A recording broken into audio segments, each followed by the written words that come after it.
Hello and welcome to Lesson 3 of the Advanced Preparatory Tutor book.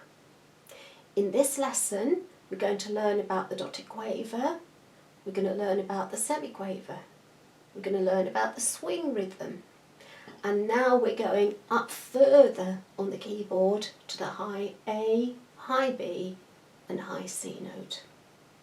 So first of all we're having a look at dotted quavers. Now, I've explained to you before that when you put a dot on a note, you make it half as long again. So if you have a quaver, which is worth half a count, if you put a dot on a quaver, it's a half plus a quarter, which equals 3/4. So you have the opportunity of writing some of those dotted quavers in the book. And then we're introduced to the semiquaver. Now, the semiquaver is worth a quarter of a count. Now sometimes you can beam the quavers together to equal a crotchet bead, so 4 of them are beamed together to equal the crotchet, and then it looks like that. And then you can also beam a dotted quaver and a semiquaver together to equal the crotchet, which looks like that. So in these 3 exercises you just need to have a practice of writing those so you become familiar with them. Then we go on to a piece called Boogie Woogie Bonanza. Now this piece has got in what's called a written out swing rhythm. Now often in jazz music you play in what's called the swing style. Now when you're playing a swing style they might have written it just as normal quavers, but you can swing it and play it as a dotted rhythm, which is like a Humpty Dumpty kind of rhythm. So what I've done here, I've actually written out the swing style for you to have a go at. But do be aware that you can do this swing style just with normal quavers if it's a jazz kind of piece and it's a boogie woogie or swing kind of rhythm that you're using. So for this one, the suggested voice is honky tonk piano. So I'm just going to find that up here. And we've got the boogie woogie as well, which is in the jazz. There it is. Tempo 100 is set, and here's the performance.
Okay, so moving on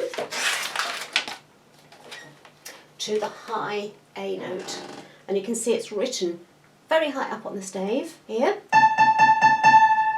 So that's the high A, and that's where you play it, as opposed to the normal A, which is there. So it's there to there, okay? So the piece that you've got now is called the octave octogenarian. So it's suggesting, the book, that this is your chance to try the swing rhythm for the first time. It's not written in with the swing rhythm, but just as normal quavers.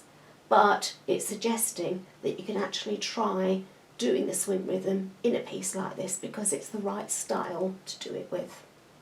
So the rhythm for this one is showtime, so I'll just put that in. And tempo 100 is in. Now this one is very tricky because you're playing a lot of octaves, so for that you have to use an action which is known as rotary motion, where you're turning your wrist from side to side like that, see? So have a little practice of the right hand first with this because it is quite a tricky piece to play.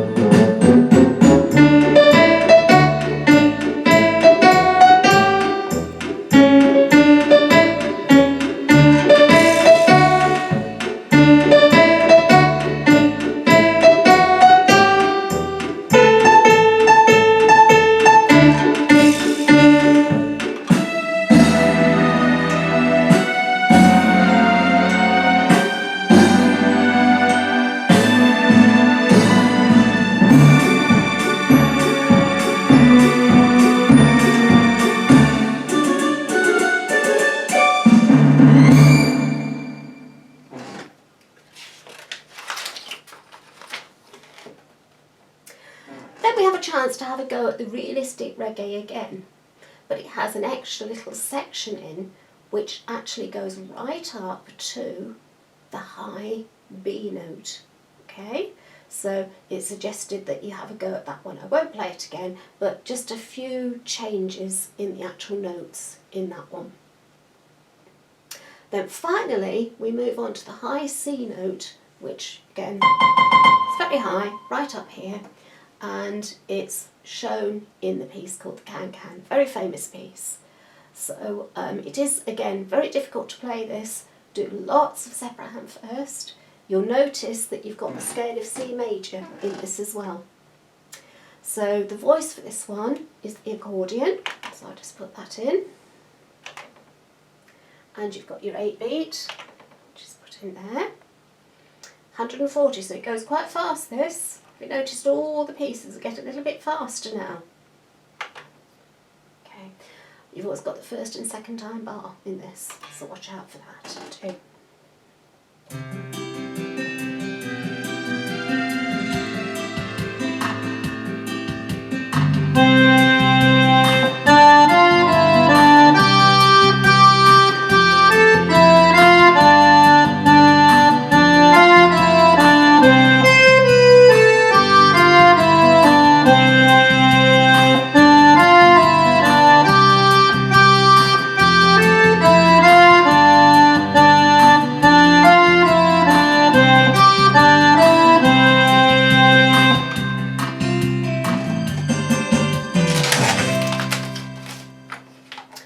And that completes lesson 3.